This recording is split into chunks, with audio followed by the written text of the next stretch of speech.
তোমার ব্যবহার আমি কখনোই বুঝতে পারি না।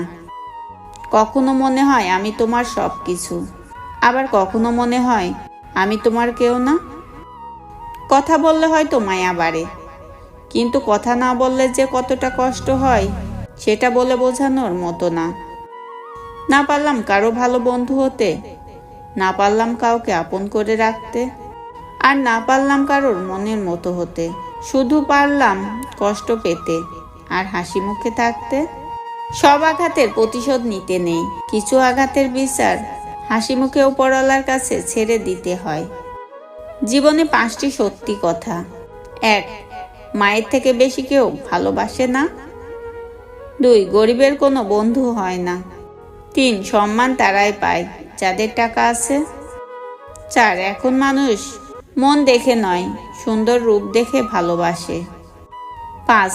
যে মানুষটিকে নিজের মনে হয় সেই মানুষটি সবচেয়ে বেশি কষ্ট দেয়। কখনো কাউকে বুঝতে দেবেন না যে আপনি কষ্টে আছেন, কারণ ওষুধ সবার ঘরে না থাকলেও লবণ কিন্তু সবার ঘরেই থাকে।